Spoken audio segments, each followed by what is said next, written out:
नमस्कार मित्रों, पुनः हाजिर हैं आप ही के लोकप्रिय चैनल ओम एस्ट्रो वास्तु में। बड़ी मेहनत और बहुत शिद्दत के बाद, परिश्रम के बाद व्यक्ति अपने जीवन में एक घर बनाता है, फ्लैट लेता है या कोठी लेता है। कई बार कोठी के अंदर प्रवेश के बाद बहुत सारी समस्याएं हो जाती हैं, तो उनके लिए जब आप कोठी बनवा रहे हैं या रीसेल में कोई मकान ले रहे हैं तो वास्तु का निवारण करके वास्तु के बारे में सोच के लीजिएगा। लेने के बाद गृह प्रवेश बहुत उत्तम होता है। ऐसा नहीं है कि चुपचाप आप चले जाएं किसी भी दिन, तो आपको जो गुड फॉर्चून और पॉजिटिविटी है उसमें कुछ समस्या रहेगी। मांगलिक कार्यों में, धन में कार्य वृद्धि नहीं होगी। नौकरी में, व्यापार में बढ़ोतरी के चांसेस कम हो जाएंगे। इसी कारण गृह प्रवेश की तिथियां बताई जाती हैं। मैं आपको 2023 की समस्त गृह प्रवेश की तिथियां बता रहा हूं। ये तिथियां नए घर के ऊपर लागू होंगी, रेनोवेटेड घर के ऊपर नहीं। खरमास, चतुर्मास, शरद ये अच्छे नहीं माने जाते, इसलिए इनको अवॉइड किया जाता है। क्योंकि आपको नहीं समझ में आता तो हम तिथियों के अनुरूप इंग्लिश कैलेंडर की तिथि या डेट्स बता रहे हैं। सबसे पहले शुरू करते हैं जनवरी।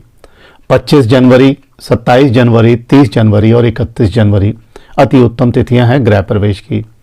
फरवरी में 1 तारीख, 8, 10 और 22 तारीख। मार्च में 8, 10, 13 और 17 तारीख। मई में आती हैं 6 तारीख, 15, 20, 22 और 31। जून में एक ही तिथि आती है 12। इस पर भी विचार करके ही आप प्रवेश करें। उसके बाद डेट्स खत्म हो जाती हैं। जो मास शुरू होते हैं वहाँ अच्छे नहीं माने जाते, स्थायी नहीं होते, इसीलिए स्थायी तिथियाँ ख़त्म हो जाती हैं इसी 2023 में। जुलाई में, अगस्त में, सितंबर में, अक्टूबर में कोई डेट्स नहीं है। कोशिश कीजिएगा इन डेट्स में ना गृह प्रवेश करें। नवंबर में 17, 23, 27 और 29 नवंबर और दिसंबर में 3 तारीखें हैं। पहली है 8 तारीख, दूसरी 15 और तीसरी 21 तारीख। इन डेटों में भी अगर कभी अमावस्या पड़ रही है, ग्रहण पड़ रहा है, तो बिल्कुल गृह प्रवेश उस तिथि का निषेध मान लीजिए। ये दोनों बहुत ही खतरनाक चीज़ें होती हैं। स्थायी चीज़ों, जो गृह प्रवेश का मतलब होता है स्थायी रूप से मेरे को वहाँ निवास करना है, प्रगति करनी है, मांगलिक कार्य करने हैं, बच्चों की शादी, विवाह, नए सदस्यों का आगमन भी उसी मकान से होना है। इसके बाद कुछ लोग जानना चाहेंगे कौन से नक्षत्र उत्तम होते हैं, तो मैं आपको कुछ नक्षत्रों की बात बताता हूं। नक्षत्र देखने के लिए आजकल बहुत आसान है। मोबाइल ऐप पे आप खोलिएगा, डेट्स आपको खोलते ही नक्षत्र दिख जाते हैं। पहला उत्तम नक्षत्र जो है वो अनुराधा।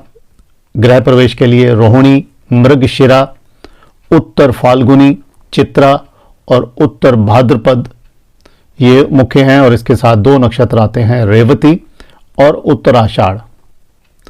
ये नक्षत्र अगर आपको दिखते हैं इन तिथियों में आपके अनुरूप, आपकी लगन के अनुरूप, तो आप उस हिसाब से गृह प्रवेश कर सकते हैं। जो घर का मुख्य सदस्य है, जिसके धन के कारण ये बना है, या जो घर का मुख्य सदस्य पूजा जाता है, उसके अनुरूप ये निकाला जा सकता है।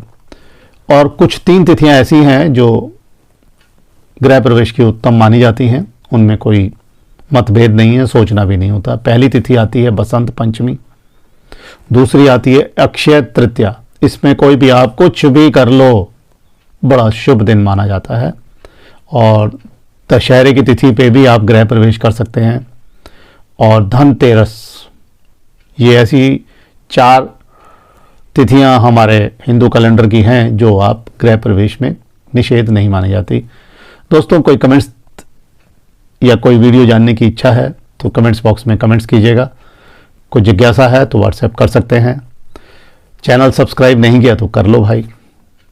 धन्यवाद, खुश रहें, प्रभु का आशीर्वाद हमेशा रहे।